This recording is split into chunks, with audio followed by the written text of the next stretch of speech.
Hi friends, ಇವತ್ತು ನಾನು ಆಲೂಗಡ್ಡೆ ಕಬಾಬ್ ಮಾಡ್ತಾ ಇದ್ದೀನಿ. ಅದರ ರೆಸಿಪಿ ನಿಮಗೆ ಎಲ್ಲರಿಗೂ ಶೇರ್ ಮಾಡ್ತೀನಿ, ಬನ್ನಿ. ಮೊದಲಿಗೆ ಎರಡು ಸ್ಪೂನ್ ಕಾರ್ನ್ಫ್ಲೋರ್ ಹಿಟ್ಟು ಹಾಕಬೇಕು. ನಂತರ 2 ಸ್ಪೂನ್ ಅಕ್ಕಿ ಹಿಟ್ಟು. ಇದನ್ನ ಜರಡಿ ಹಿಡಿಬೇಕು, ಯಾಕೆಂದ್ರೆ ಸಣ್ಣ ಸಣ್ಣ ಗಂಟೆಗಳು ಅದ್ದಿದ್ದು ಹೋಗ್ತವೆ. ಈ ತರ ಜರಡಿ ಹಿಡಿದ ನಂತರ ಸ್ಕಿಪ್ ಮಾಡಿ ಈ ಹಿಟ್ಟಿಗೆ ಸ್ವಲ್ಪ ಮಸಾಲೆ ಆಡ್ ಮಾಡೋಣ. ರುಚಿಗೆ ತಕ್ಕಷ್ಟು ಉಪ್ಪು ಹಾಕೋಣ. ಲೈಟಾಗಿ ಸ್ವಲ್ಪ ಅರಿಶಿನ ಪುಡಿ, ಸ್ವಲ್ಪ ನಾನು ಚಿಕನ್ ಮಸಾಲ ಹಾಕ್ತಿದ್ದೀನಿ. ನಿಮ್ಮ ಇಷ್ಟದ ಮಸಾಲ ನೀವು ಹಾಕ್ಬೋದು. ಇದಕ್ಕೆ ಚೂರು ಒಂದು ಅಚ್ಚ ಖಾರದ ಪುಡಿ 1 ಸ್ಪೂನು.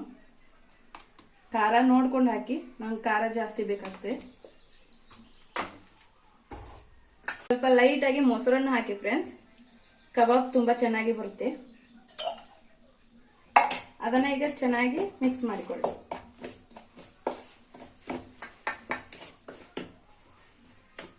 ನೋಡಿ ಫ್ರೆಂಡ್ಸ್, ಈ ತರ ಹಿಟ್ಟು ರೆಡಿ ಆಗಿದೆ. ತೀರೆ ಅಳ್ಳಕ್ಕಾದ್ರೆ ತಿಳುವಾಗ್ಬಿಡುತ್ತೆ, ಅದಕ್ಕೆ ಸ್ವಲ್ಪ ಗಟ್ಟಿನೇ ನಾದಿದ್ದೀನಿ. ಈಗ ತೊಳೆದಿಟ್ಟಿರೋ ಆಲೂಗಡ್ಡೆ ಪೀಸಸ್ನ ಇದಕ್ಕೆ ಆ್ಯಡ್ ಮಾಡಬೇಕು ಫ್ರೆಂಡ್ಸ್.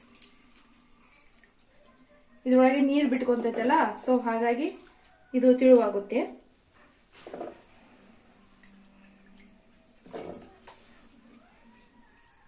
ನೋಡಿ ಫ್ರೆಂಡ್ಸ್, ಈ ತರ ಚೆನ್ನಾಗಿ ಕಲಸಬೇಕು. ಆಲೂಗಡ್ಡೆ ಪೀಸಸ್ಗೆಲ್ಲ ಹಿಟ್ಟು ಚೆನ್ನಾಗಿ ಅಪ್ಲೈ ಆಗಬೇಕು. ನೋಡಿ, ಈ ತರ ಬರಬೇಕು. ಇದನ್ನ ಒಂದು 2 ನಿಮಿಷ ನೆನೆಯಲು ಇಡಬೇಕು. ಹಿಟ್ಟು ಆಲ್ರೆಡಿ ನೆಂದಿದೆ ಫ್ರೆಂಡ್ಸ್.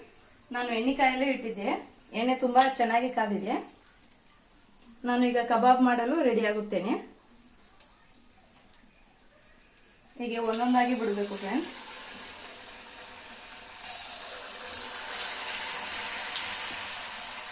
ಇದು ಆಲೂ ಕಬಾಬ್ ನಿಮಗೆ ಇಷ್ಟವಾದರೆ ಲೈಕ್ ಮಾಡಿ, ಕಮೆಂಟ್ ಮಾಡಿ, ಶೇರ್ ಮಾಡಿ ಫ್ರೆಂಡ್ಸ್.